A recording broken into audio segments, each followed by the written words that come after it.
स्वागत है आप लोगों का इस वीडियो में। क्वेश्चन कह रहा है कि एक स्फेयर है जो कि ऊपर से रोल करने लगी है ना, नीचे इंक्लाइन प्लेन पे नीचे रोल करते हुए आ रही है। रोल करते हुए आ रही है, प्योर रोलिंग ही कंसिडर करना है यहाँ पर।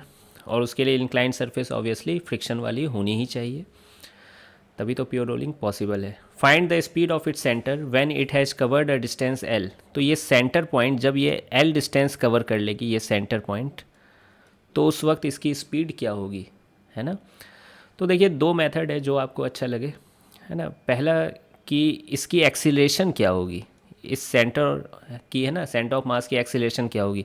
ऐसे तो वो नीचे भी आ रही है और घूम भी रही है, ठीक है। तो इसका फॉर्मूला आपको एक टॉपिक में डिराइव किया गया होगा, प्योर रोलिंग के टॉपिक में, pure rolling on an inclined surface. तो वहाँ पर ये फार्मूला आता है, ठीक है। और ये बहुत इंपॉर्टेंट फार्मूला है, याद रह जाए तो अच्छी बात है।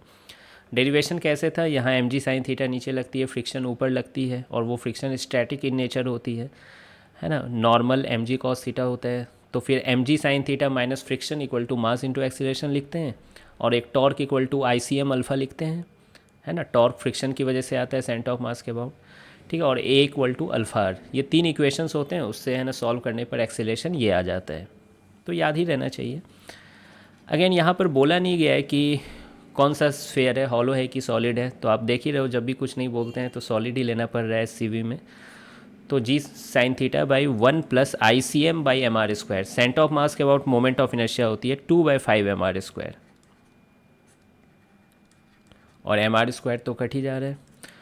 1 प्लस 2/5 ये हो जाएगा 7/5, 5 ऊपर चला जाएगा तो 5/7 जी साइन थीटा। तो ये आ गई एक्सीलरेशन सेंटर ऑफ मास की। अब ये जब एल डिस्टेंस नीचे गई है तो इसकी स्पीड क्या होगी। चूँकि एक्सीलरेशन कांस्टेंट है तो आपको इस इक्वेशन की याद आ रही होगी, V square equal to U square plus 2as।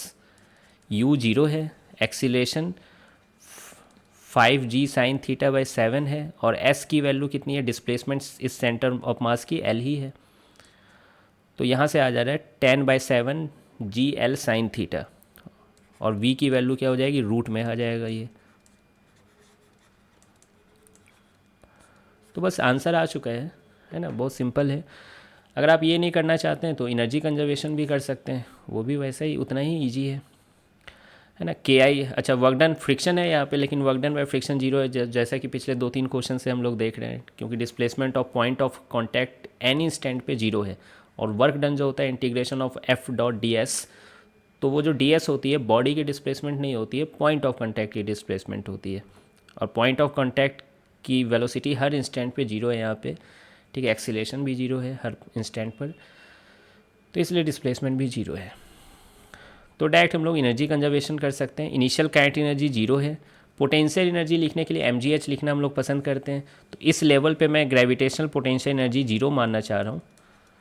तो यही हाइट है mgh, है ना। ये थीटा है तो ये भी थीटा होगा, और ये l है तो h की वैल्यू क्या हो जाएगी, l साइन थीटा हो जाएगी। ट्रायंगल में आप साइन वाला फॉर्मूला लगा दीजिए, sign theta equal to h/l। तो पोटेंशियल एनर्जी हो जाएगी mgh, h की वैल्यू l साइन थीटा। उसी तरह से फाइनल काइनेटिक एनर्जी कैसे लिखेंगे, तो half M V square plus half I C M omega square. I C M कितना है 2/5 एम आर स्क्वायर, और ओमेगा स्क्वायर कितना हो जाएगा V square by R square. क्यों, V equal to omega R तो लगेगा ना, यहाँ पर प्योर रोलिंग हर वक्त हो रही है, तो इस पॉइंट की वेलोसिटी इंक्लाइन प्लेन के वेलोसिटी के बराबर होनी चाहिए, जो कि जीरो है। तो उसके लिए v equal to omega r होना पड़ेगा। तो ये m g l sine theta equal to, इसको आप सॉल्व कीजिए तो ये आ जा रहा है 7/10 एम वी स्क्वायर।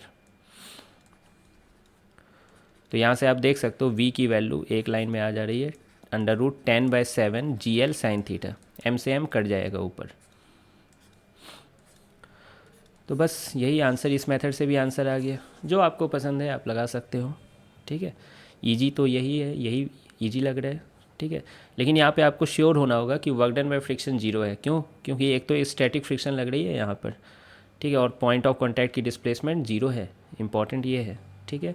क्योंकि अगला क्वेश्चन शायद है जिसमें कि 1-2 क्वेश्चन के बाद जिसमें work done by friction zero नहीं रहेगी, ठीक है। तो उस क्वेश्चन में कुछ सीखने को भी मिलेगा। खैर मिलते हैं फिर नेक्स्ट वीडियो में।